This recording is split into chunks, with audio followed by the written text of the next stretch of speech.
पुढच्या महत्त्वाच्या बातम्यांकडे आता आपण वळूया।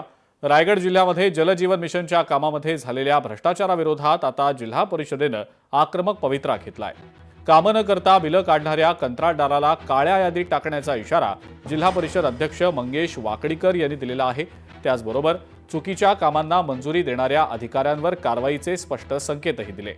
जिल्हा परिषदेच्या पहिल्याच सर्वसाधारण सभेत जलजीवन मिशनच्या कामांबद्दल चर्चाही झाली। यावेळेला सदस्यांनी आक्रमक भूमिका मांडली। त्यावर कामांचा तालुकावार आढावा घेण्याचं आश्वासन अध्यक्षांनी दिलं।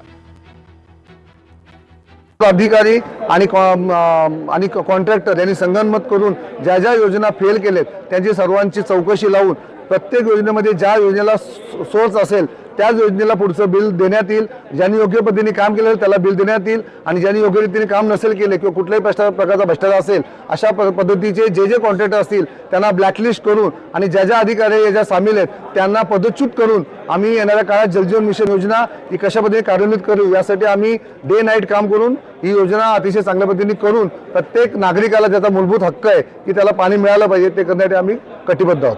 आणि यानंतर एक अत्यंत महत्त्वाची आणि मोठी ब्रेकिंग न्यूज आपण पाहणार आहोत। उपमुख्यमंत्री एकनाथ शिंदे भाकरी फिरवण्याच्या तयारीत असल्याचं समजतंय। जे काम करतील तेच पदांवर राहतील, जे पदांवर असून काम करत नाहीयेत त्यांना आता डच्चू दिला जाणार असल्याचं जाहीर करण्यात आल्याची माहिती सूत्रांकडून मिळतेय।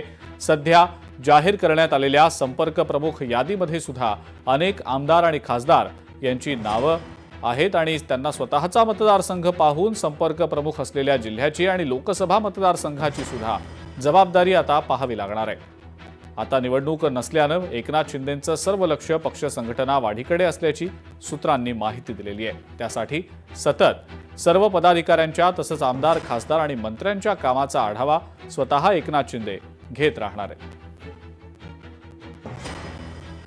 एकनाथ शिंदे यांनी आता पक्ष संघटना वाढीकडे लक्ष दिल्याचं दिसतंय आणि त्याच अनुषंगानं पक्ष संघटनेमध्ये मोठी भाकरी फिरवण्याचं एकनाथ शिंदे यांनी ठरवल्याची माहिती सूत्रांकडून मिळतेय।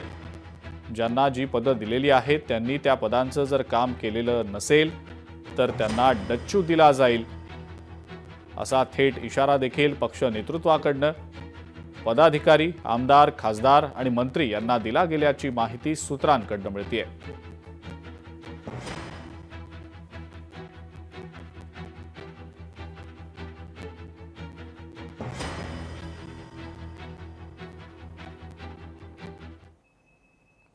आणि आपण आत्ताच बातमी पाहिली की कशा पद्धतीनं एकनाथ शिंदे भाकरी फिरवण्याच्या तयारीत असल्याची माहिती सूत्रांकडून मिळतेय। उपमुख्यमंत्र्यांनी पक्ष संघटना वाढीसाठी हे सगळे बदल केले जाणार असल्याचं सांगितल्याचं सुद्धा सूत्रांकडून आता समजतंय।